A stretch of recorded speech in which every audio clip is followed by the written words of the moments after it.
3, 2, 1. Hello, everybody. Welcome back to another episode of the Nine Hole Podcast with David and Ian. We are here to talk about some baseball news, some stuff that is going on around the league. It is going to be a shorter banger for everybody today. We are grinding. It is a Friday, and we got some stuff going on outside in our real people lives. David, what's going on with you, brother? How you doing? Good. I need to shave my beard, I think. Look at this thing. It's hot. I'll tell you what, brother. If I could grow one of those bad boys, I would. But You always have like the perfect stubble, though. Oh, that scruff? Yeah, your little scruff. It's like you almost intentionally keep it like that. Yeah, I try to be a bad boy. Yeah, you're a dirty boy. I love that, dude. So we'll get right into it, bro. We got some news going on around the league. We got Justin Verlander coming back today. The old bull is coming back, 41. The Astros are not playing good baseball. Not playing good baseball at all. Jose Altuve is hot. I thought personally that they were going to be the team that was able to kind of hold the Dodgers in check. Dude, it seems that is not the case. So, start off here, man. The Astros are 6-13. So they're in last place in the AL West, bro. Jose Altuve, on the other hand, has started. I guess we're a month away from his, like less than a month away from his 34th birthday, right? So he is aging like fine wine. We just touched on Verlander. He's 41 years old. He's about to come back, dude. Hopefully they can kind of revamp the Astros, dude. But we got Jose leading the majors in batting average, 388. He's leading in hits. He's leading the AL in double and total bases. He already has 5 home runs, which is matched his 2013 totals in 152 games. So he's banging. He's getting on base.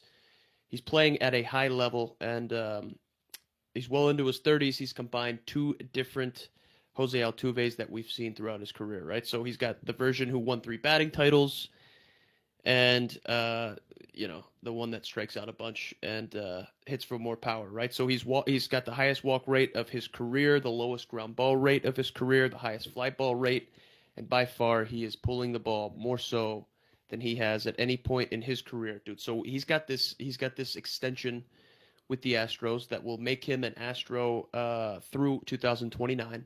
And dude, he's closing in on 3,000 hits, which is obviously elite territory. There are talks, obviously, like the numbers, you look at the numbers of him being a Hall of Fame type player. There are talks of him being a Hall of Fame contender. What do you got on all of this? Do you think, man, he reaches 3,000 hits before his career's over? He's at 2,078 right now. So you think he can amass another 900 hits or so before it's over? And do you think that Mr. Altuve is a Hall of Fame candidate? Yeah, I mean, I think he's definitely on track to be. And I think, too, what's even more impressive about this is he's a leadoff hitter right now. I mean, you put that guy anywhere in the lineup, 3-hole, 4-hole, he's going to produce. But his job right now, especially as a leadoff, I mean, see pitches, get deep in counts, like get on base, extend innings. Like what he's doing is really impressive. And I don't know if his name is tainted because of the Astros scandal. So I don't know if that will come into play, but it's in there. That's the thing, dude. Like, it's in there, and that sucks. Like, how many of those hits were because he knew what was coming? For sure. Yeah, I guess we'll never know, dude. We'll never know, and that's tough, man. And it's going to be tough for him to kind of like ride it out into the sunset and see where that ends up, dude. For me, I look at that dude being 5'6", yeah, and being maybe able to have have success and longevity in the show and kind of defy all odds, bro. I love that shit. So I think he's awesome. Yeah, dude. I'm hoping it works out for him. I'm hoping he gets to that 3,000 hits. I think he does. Yeah, for sure. 900 hits is a lot, bro. It's gonna be close. I mean, what I think is awesome about that is we talk about 9-hole and what it takes to get to the big leagues, and we've hit on this before. But when I talk to kids and stuff, I'm like, go watch Jose Altuve. You don't need to be a 6'7", 300-pound lineman to go to Alabama. Like Aaron Judge. Yeah, Jose Altuve is arguably the best baseball player of the last 10 years, 15 years, whatever it is, and he swings a bat as big as him. For sure. The dude just rakes, solid defense. That wins above replacement, that WAR thing, I bet his is as high as anyone else's in the league.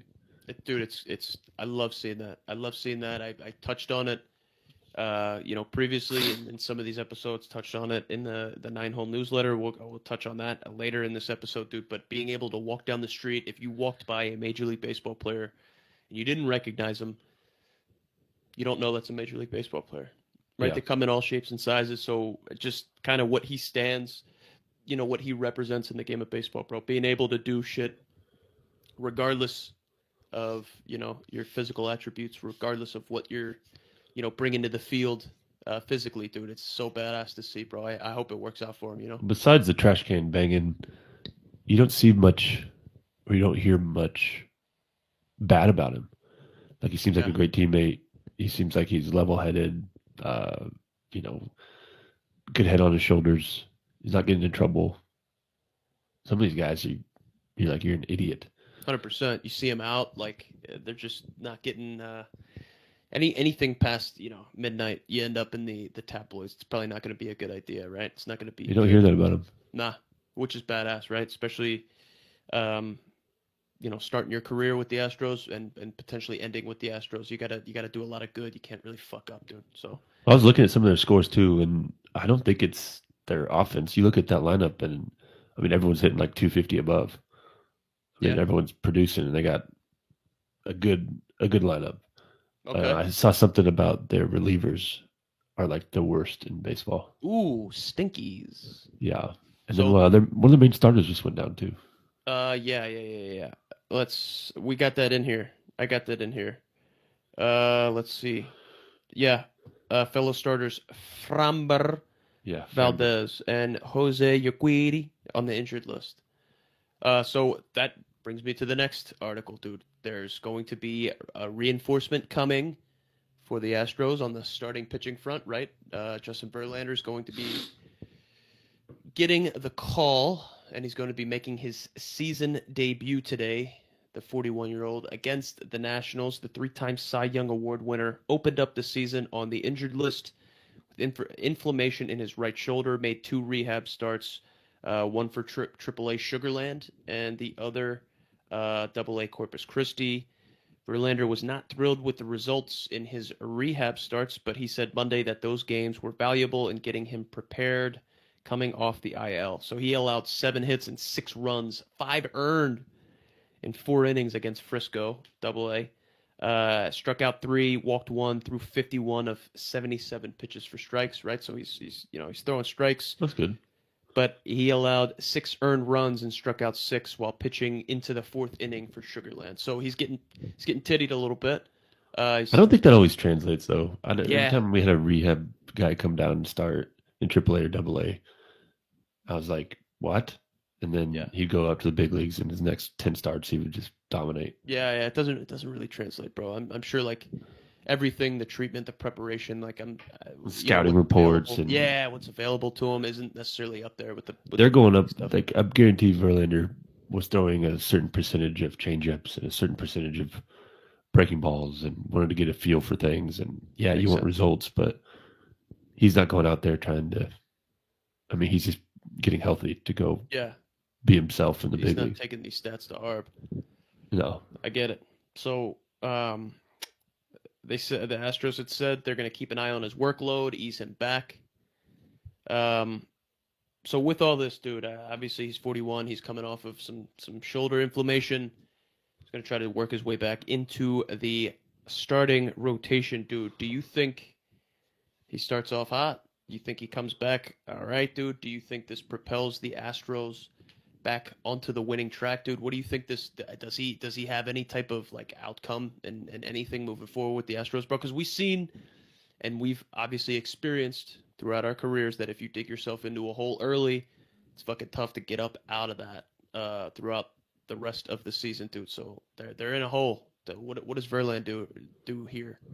I mean, I think I don't know. I haven't heard the best things about him from like a teammate standpoint, but that guy knows how to win. He's kind of a prick, but in a good way, probably for. But I think a guy coming in like that so much experience. The Astros, I mean, the whole locker room has a ton of experience too, though. So I think getting their kind of chief, their quarterback back, like their Tom Brady. They're Mahomes. I think it does give them a spark, and the way he carries himself, the experience he has, I don't see how it doesn't catapult them a little bit. And like I said, their relievers aren't doing very well, but I guarantee we see them in the postseason. Yeah. Like I think it's still super early. Like we talked about that with my buddy McGuff on the Diamondbacks, right? He had, I don't know, a couple, not shaky, but just a little off outings. And it's so early in the season. He had like an 8 ERA. And then I checked last night. He's got like a 5. Yeah, it's crazy. Like a couple outings. I don't know. For sure. I mean, the guy's leading, what is it, the Rangers right now in first in that division? Yeah, they have 11 wins. Yeah, and Houston has 6. So, like, if you think about that, like, in the grand scheme of a 162 game season, 6-7 games, I don't think is crazy. Indicative. Yeah. Of future results, as they would say. So dude, we'll see. That is a tough start. That's a tough start. Having to like fucking fight uphill, swim against the current for the rest of the season just to make that back, dude. Obviously, like they've shown a propensity to win. Yeah, like, they have winners in the locker room, bro. So that was going to be my pick over Texas to kind of hold LA accountable and keep them in check and kind of fucking battle them. Still think they will, man. Like, I'm not a huge Astros fan just based on the scandal. I love Altuve. I am a Verlander fan because I think he's kind of old school and just gritty and says here it is and his stuff is nasty. I do love Tucker, Kyle Tucker. Oh yeah, left-handed hitter. That guy just raked off me. He was one of the hardest outs I've faced. Him and Corey Seager. So 2 guys competing against each other now, but Kyle Tucker's like 25. I don't know, 27 maybe. I don't know. He's young still. Okay. But yeah, I think they'll be fine. I think the Rangers right now are just coming off, World Series championship, and they got an Ivy League dude at the helm in Chris Young. Remember that guy? 6'10" pitcher. Yes. Very smart man. I think they're doing the right things. I like what they do over there more than what a lot of these new organizations are doing. For sure, dude. We kind of switching gears a little bit, dude. So we'll go kind of here on the East Coast. No. Dude, the Orioles are what's hot right now. So we got, Burnsy, Eric Burns was just on here talking about the splash that they're fucking making, dude. They got a plethora of young talent, which is cool to see. They've kind of been dumpy the past few years, right? They were really bad. Yeah. Last year they were good though. They were real good last year. I think had over 100 wins. One of the players that was highlighted this morning on the article I sent over was Cedric Mullins, who is obviously like the center fielder, like right around a career 260 hitter. He plays hard too, dude. The type of catches that he makes in the fucking outfield, bro, it's absolutely electric. We saw Jackson Holliday collect his first hit not too long ago. Look, dude. Look, it was a little early for everybody to start the Jackson Holliday slump train talk. Yeah, we talked about that. But he is 1 for 25 with 14 of them things. Yeah. And, like, that's a lot. We talked about this that's too. A lot, bro. What I always wanted this. This is on topic, but hear me out for a second. Danny Holtzen and I were really good friends. Number 2 pick overall. It's Garrett Cole, Danny Holtzen, Trevor Bauer. But I always was like somewhat jealous, envious of, the money he got, the status he had, all this. But then I didn't have any of that, and I just got out and play. I just had to perform. I outworked people, and I moved up and up and up. If Danny gave up 3 runs in an inning, it was headline news. Yeah, no shit. Number 2 pick overall, not living up to expectations. So my whole point to this is a kid like Jackson Holliday is 20 years old in the big leagues, starting off, 25 at bats. Yeah, he's struggling. He's such a talented kid. He's going to have a good career. Yeah. But, I mean, put yourself in his shoes. We never had to deal with that. I mean, you were more of a prospect than I ever was, but And I still faltered under some of that fucking pressure, bro. Being like the 26th or 27th best prospect in the Mariners org for like a fucking month. You read those headlines, you're like, you're like, oh shit. Yeah. Oh shit. Whoa, there's people who know me. Imagine being the number one prospect in all of baseball. Hell no. For sure, dude. It's tough with the slow start, right? 1 for 25 with 14 punchies. Dude, obviously he's one of the most talented players.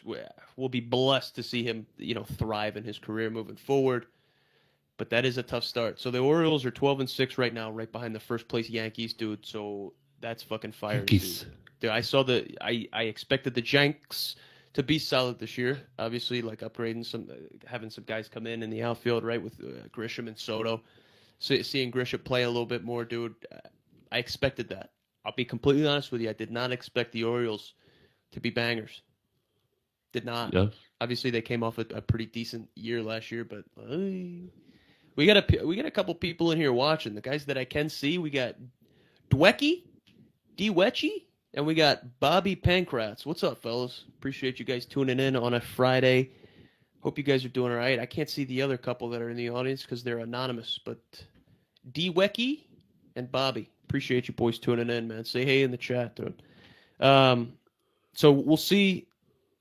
I guess we'll see how the Orioles fare moving forward, dude. I'm an Aaron Boone fan. Yeah. 100% wholeheartedly. I'm not a huge Yankees fan, but I respect. I mean, that's a first-class organization. And I think if I was that big time of player, that's probably where I'd want to play if I had my pick of the litter. So it's not like I root for them, but I do root for Aaron Boone. I feel like he just does everything right. Yeah. Gets his players' backs more than any manager I can think of. We had Brett Boone was on the podcast a couple months back, dude. So that's got nothing to do with anything, but it's his brother. There it is. That's blood right there. Blood brother. Think about Brett Boone's career compared to Aaron Boone's career, but now look at what Aaron Boone is doing. Yeah. I get it. Pretty cool. Crazy. It's crazy how that works. The Boone lineage is some of the worst coaches I ever had in my career were 15-year veteran big league guys. It does not correlate.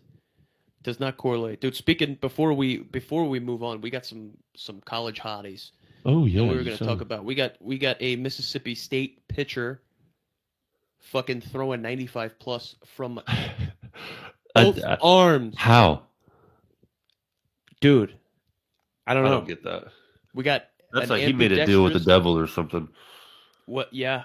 Well, we'll get there. And then we got Jack. I don't want to fuck up his last name. Jack Caglianone, who is lighting the world on fire over at Florida. We had highlighted him here on No Filter a couple times with fucking just 500 plus home runs with these bats, dude. But before we get over in there, I wanted to hit on the money. You said think about the money. Just had Nick Vincent on. So Nick Vincent was on the podcast this week, dude, who was an 18th round pick, JUCO. Went to JUCO and then Cal Long Beach, dude. So I asked him what was the most money he made in 2 weeks. So I got a 2-week check for $20,000 in the big leagues, making major league minimum. September. Here's some shekels for your troubles. I asked him. I said, dude, what was the most money? He played for parts of 10 seasons in the show. I said, dude, what was the most money you ever fucking made in 2 weeks? He's like, dude, honestly, it was when I was with Seattle. I was making $2.7 million that year. And he's like, dude, I was clearing every 2 weeks in Seattle, in the state of Washington. He's like, sometimes there would be 3 numbers before the comma. So he would make 90 to 100 jeebers every 2 weeks. Sometimes he would clear over 6 figures every 2 weeks, bro. I was like, what the fuck? Oh! And that's for the season, right? Like, that's a big leaguer. Yeah, 6 months. You making that every 2 weeks for 6 months, bro. What? So people really need to realize that, too. Like, it's insane money, but it's only for half the year. Yeah. Which I'm just saying, like most people when they probably hear that, they go, "Oh my gosh, he's making 200 grand every month for a year, but No, it's it's not like 6 that. months." Yeah, It is tough too because when you make, you're gonna spend, dude. So it's tough. It's tough in the off season. You make all that money, dude, and then you don't make anything in the off season. Better get well, that yeah, second deal locked in, big dog. So let's talk about these these baby boomers coming up that are the Mississippi State pitcher is a sophomore, and Jack, who is a top like 5 prospect in this year's draft, is a junior. He's going to be draft eligible, dude. I wanted to ask you, dude, what kind of so Jack is obviously like a power pitcher as well, a lefty, throws fuzz, dude. He's not having as much success entering play. Excuse me, on Thursday. Jack Caglianone's offensive stats resembled those from video games. He's got 21 home runs in 36 games, playing the cream of the crop in the SEC. He's got a 400 batting average, a 494 on base percentage, and an 848 slash line. On the mound, his production hasn't been quite at the same level. So he's struggling on the mound with a 4-0 record and a 3.89 ERA. And he's got 11.2 strikeouts per 9 is what he's averaging. So he's he's struggling right struggling. now. He's struggling right now on the mound. But we got dudes that are coming up the pipeline that are about to bless major league rosters here, maybe in a little bit, that can throw either side. Fuzz, 95 plus, and we got dudes that can leave the yard 500 plus feet, dude. What Got a kind of good impact do question. these guys? Oh yeah, we do, Bobby. Appreciate that. We'll hit on that next, dude. What kind of impact do you think these guys have for a major league team? We'll talk about Paul Skeens next. Uh, these guys, they get taken high, and Yeah, they'll thrust them in there. I think the training, biomechanically, the science behind everything. I think that's why we're seeing some of these crazy talented kids now producing. But it doesn't always translate. Like I- I'm sorry, I don't want to be controversial. Like even guys at Florida and Mississippi State and these big time programs, LSU, like that is a super high level, impressive baseball. But like you watch these pitchers like misses in college. I mean, they're like 3 feet sometimes. Yeah, You watch a miss in the big leagues, and I mean, we're talking inches. yeah, And the discipline behind a big league hitter that's doing it for their job, you know. So yes, I think they'll have successful careers. I think this is good for the sport. I think this is good for, I mean, athletics as a whole. But I don't want to be that Debbie Downer. It's just hard. You hear about so many of these guys, but really, besides like Bryce Harper, these phenom guys don't always pan out. Maybe they have good careers, but not like what a lot of people think. yeah. Or That makes sense, dude. So we got a question in the chat here from Bobby. Bobby, I appreciate you taking time out of your Friday to stop in and shoot the shit with us. I appreciate you throwing a question our way. So Bobby Pankratz, man, I probably fucked that up. Sorry, Bobby. Pankratz. Bobby P, man, what do you guys think of all the stuff with the transfer portal in baseball? It seems like high school kids are at a big disadvantage. So Bobby, dude, I mean, I'll take the first stab at it, David, unless you want it. no, I mean, I can you go ahead, but I can speak on this from like personal experience with my cousin who's in Okay. college Dude, right now. I honestly, yeah, high school kids are at a fucking huge disadvantage with this, bro. Because think about this. Think about we just talked about University of Florida. We just talked about Mississippi State. These guys are dudes here. So we got a high school kid, a junior or a senior in high school that wants to commit to Mississippi State or UF. You got to compete not only with the roster that is there, right? The 30 or whatever it is guys that make up the roster at this SEC school, but now you got to also compete against Big Dick Bandits from other divisions that already have a year under their belt that maybe want to transfer in here. So it's like, dude, the competition is even more crazy. And college coaches, we talked about this. How do they feed their families? It's based off of wins and losses. Wins. So like they're going to bring in the dudes that already have a track record, already have success at the collegiate level, even if it is a mid-major or if it is a lesser school. If I got a D2 dude that just hit 450 last year in the PSAC in a from Millersville, right? He just hit 450 at a D2 with 30 home runs. I'll take that guy over a senior coming in from high school that hasn't proved anything. Yeah. You know what I mean? Even though you are recruiting top tier talent, it just makes a roster spot at a top SEC school or ACC or win. Major, dude. Yes, bro. So the high school kid, the high school athlete is getting pushed out, dude. It's becoming even harder, bro. I mean, so that's when I was in college, my first couple of years, junior college. We had transfers from like Nebraska and all these big schools because they couldn't just go somewhere else. They had to go down a level if they wanted to continue to play, or they had to sit out that year. Yes, dude. So that doesn't happen anymore. And on top of that, I think this is screwed up, but I think COVID fucked us up also.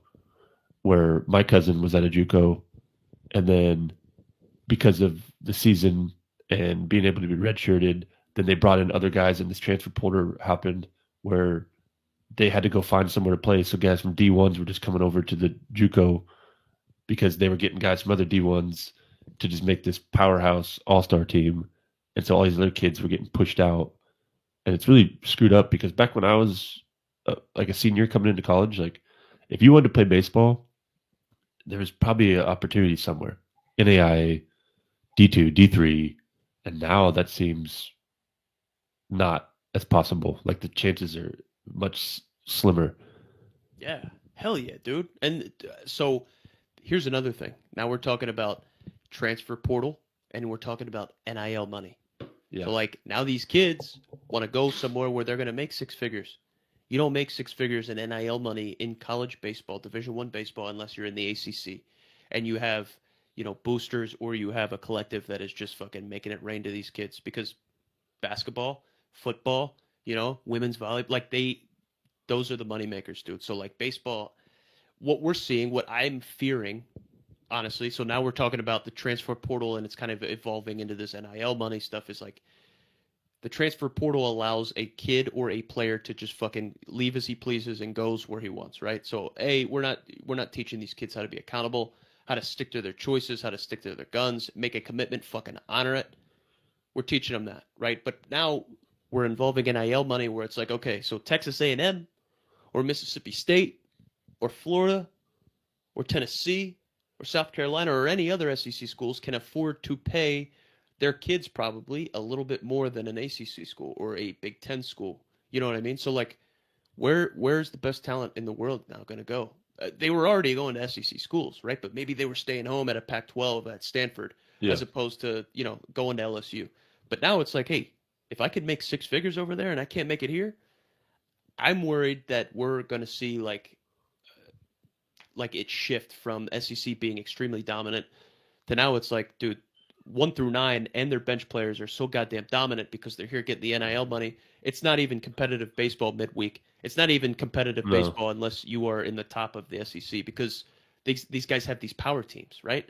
That's what I'm worried about, dude. So now we seen an Ivy League basketball team take some shit to court and they're going to form a union. You know what I mean? Like now we're getting crazy about the NIL money and the transfer. I mean, I love what you said about like just jumping ship because what are these kids aren't being held accountable, but I'm also a hypocrite because now I'm almost 34 and I work to provide. And if someone else offered me more money to go somewhere else, a lot more, I'm probably doing that. Yep. Gotta feed your family. It's unfortunate, but I see both sides, but it doesn't make it right. And I do want to teach these kids about being a good teammate and sticking to your choices and honoring your commitment and all that. Absolute. Bobby, I love that question, brother. Thank you for that, dude. Any other questions you got? Fire them our way, man. We're gonna rip through a couple of the other topics, headlines we got here, dude. Yeah, Bobby, you got it, brother. Appreciate that, dude. That's awesome. So we got Jack Leiter making his big league debut yesterday. He got hit around a little bit. He gave up some earned runs, dude. 7 earned runs in 3.2. Obviously, like Detroit, their lineups, no slapdicks. So I wasn't really expecting anything hot to come out of it. Wanted to see him. 3 walks, 3 Ks. He struck out the Detroit leadoff hitter, Riley Green. First MLB pitches he threw, first 3 of them. 2 big innings cost Leiter, who allowed 4 runs in the second and 3 in the fourth, man. So he responded with a 1-2-3 inning between those. But Riley Green ended up, getting him. Mark Canha got the rally going. Dude, what can we expect moving forward, bro? Obviously, he's got the Leiter lineage behind him, dude. They're a bunch of ballers, bro. Are we expecting him to progress moving forward, dude? He spent some time on the developmental list, 360 within the last 365 days, going through refining his mechanics. Well, that's my whole point. How big of a prospect was he coming up? Fuck, huge, bro. So what year was he drafted? Recent. He was the number 2 pick in. It's been 5 years. Man, I should know that. I should probably look it up. But yeah, it's recent. Yeah. Let's see. Yeah, but I don't think it was. I think it's longer than we think. Yeah. The whole point to that is, right? Like, he's just dominant guy at Vanderbilt. Big league dad. 2021. 21. So 21. I guess that's not as long as so it's still pretty good 3-4 years. Yeah. That's a pretty good jump, but you'll see he struggled. He had to fine tune things. This guy has unreal stuff. Dominated, absolutely destroyed college. That's my point. I mean, you see this Paul Skeens too. I know we're going to talk about that too, but that guy is a horse. He's a Clydesdale. Yeah. And his first couple outings, he was probably like, what's going on? And I know they got banged up in college every once in a while too, but it's just different, man. These guys are disciplined. Yeah. That was the weirdest thing for me. I went to JUCO, best kids from high schools all over. I went to D2, best kids from the JUCOs, transfers. I got to rookie ball, best kids from Arkansas, California, whatever.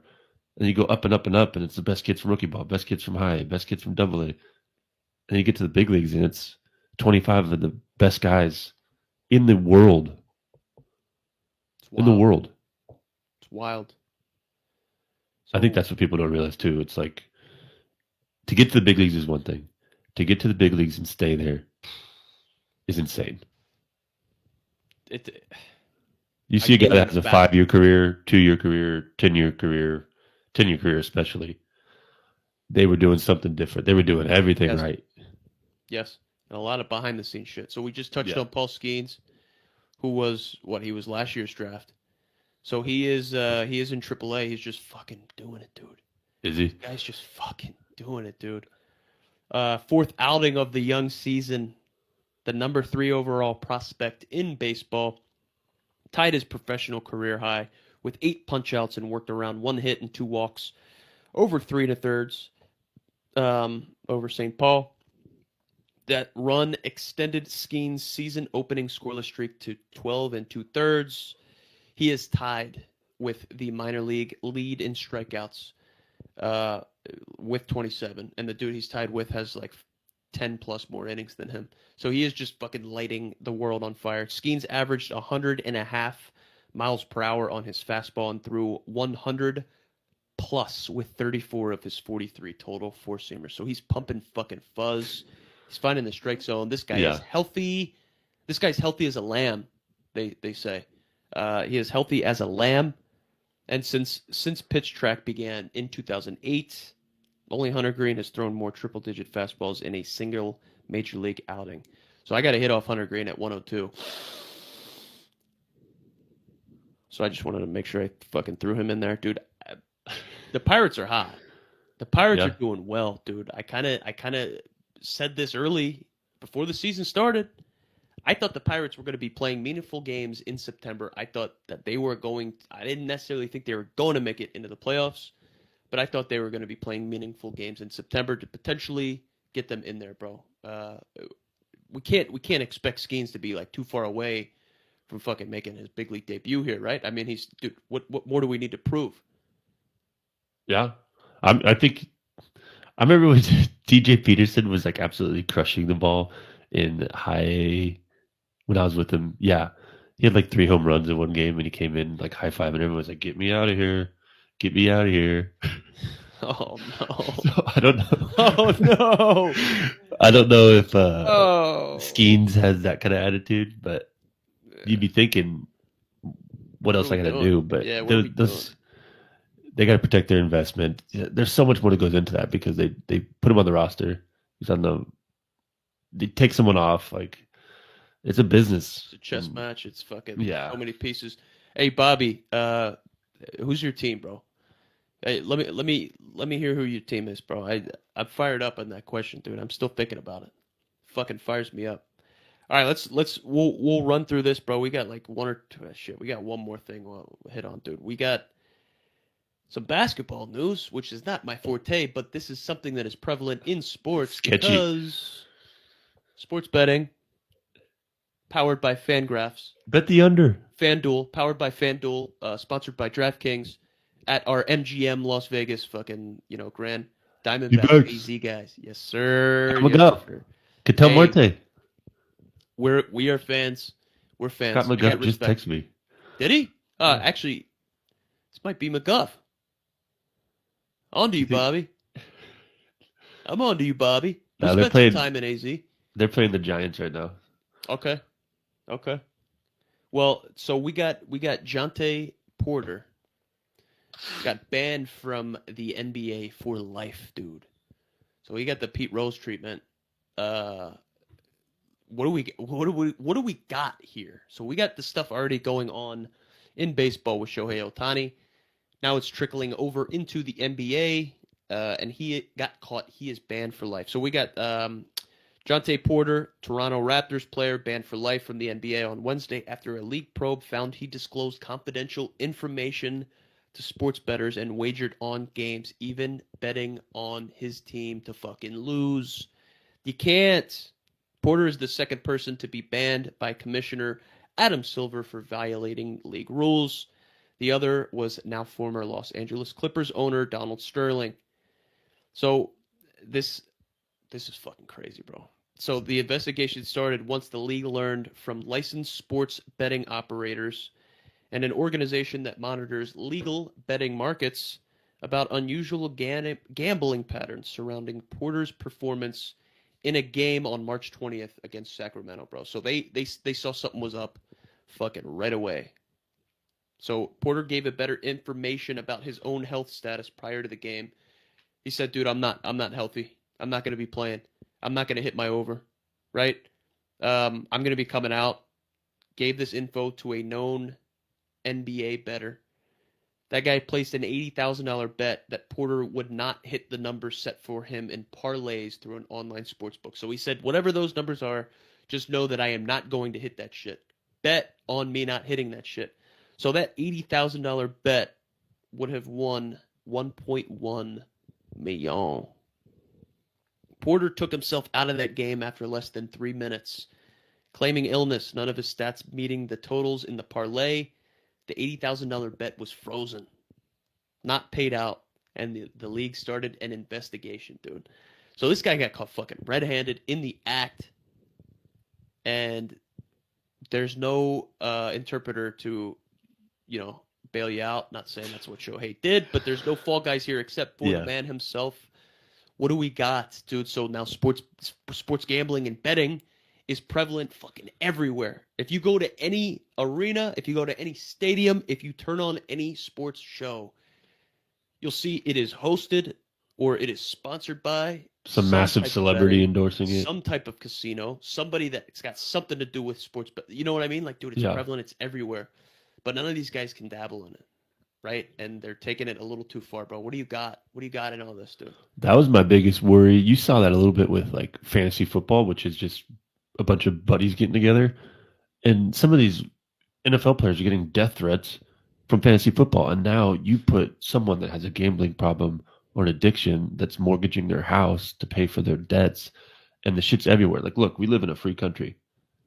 Power to you. It's your right. It's your money. Do what you want with it. But now, like you said, it's so prevalent everywhere. And these athletes, when you live that lifestyle, you just want more. And a lot of these guys, whatever sport, they don't come from a lot. So when they get to that lifestyle, they go, "Hey, man, I'll give you $100,000 if you come out of the game early, no skin off your back. Like, I'm gonna put this bet on whatever." Like, who knows? I bet that shit happens all the time. Yeah, these guys are just getting caught. Yeah, Yeah, these guys are just getting caught, bro. It's horrible. That's scary, but it's becoming more and more prevalent, dude. I'd like to see how all this shit plays out, but I'm sure Well, we are going to hear a little bit more about some shit like this going and on. the government don't give a fuck. I mean, it was banned for forever, and now it's like, well, we get the government finds new ass ways to make money They get every revenue. day. Yeah, they get Yeah, revenue, bro. They get revenue. Fucking whatever, dude. But dude, that's all we got. I mean, fucking running through it, bro. This is a good episode today. yeah. I do like that. What was his name? Pete Fairbanks. Yes, dude. Yeah, They hit on that really quick, but he got his ass kicked. He blew a save. I don't know if you've watched him, but he's got unbelievable stuff. Lanky ass dude, tall as shit, throws 100 miles an hour, pulls down on the ball, and he's obviously sounds super intelligent. But interviewers are going, "What are you gonna do? Are you gonna go back to your mechanics?" He's like, "No, I just sucked today. I thought it was all encompassing suck. He's like, I'm gonna give myself 16 or whatever more minutes to dwell on it, and then I'm back on my grind." 100%, dude. I loved when he said that. Yeah, I liked how honest he was, and so I didn't know him very well, and when I watched that video, I looked him up, and like he's not like super established, like he's got great shit. He's a closer in the big leagues, but I liked the humility he had, just to be like, no, I sucked. There's no excuse for it. I don't need to fix anything. It was a bad outing. Like, Yeah, 100%, dude. We got a new issue of the Nine Hole newsletter coming out tomorrow, and the topic of that is going to be keeping it simple, man. Dealing with failure, keeping it simple when you're in a fucking rut, in a slump. How do you get out of it, dude? What's the best way to go about it? So Pete Fairbanks talking about this, how he sucked last night, how he sucked that night, how he's going to move forward, how he's going to progress, how he's going to think about it, how he's going to overcome it.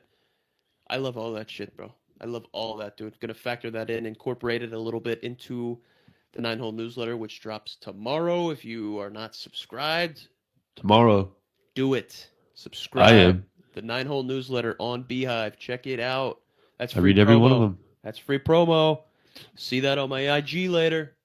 Well, dude, that's all I got, bro. It was awesome. It was a banger today. Bobby P. Yeah, thanks, Bobby. Bobby, appreciate you stopping by, brother. Appreciate the questions, dude.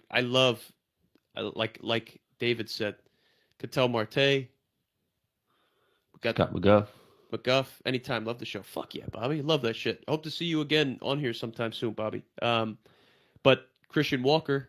Yeah. Played him in Reno a lot. Yeah, dude. Came up like playing against him in high school. Got to play against him a bunch in Reno. Best smelling dude in the league. He's got cologne that will set your heart on fire, and he always smells good. I think he hit a bomb off me too, so whatever. Is what it is. Is what it is. It's in the past. Hey, appreciate everybody for tuning in this weekend. Thank you guys for making time, David. Appreciate you being on here. Bobby P, D Weck. Thanks, guys, for stopping by. I'll catch you boys. David, catch you soon, brother. Have a good weekend, man. See ya. All right, guys. Take care. Adios.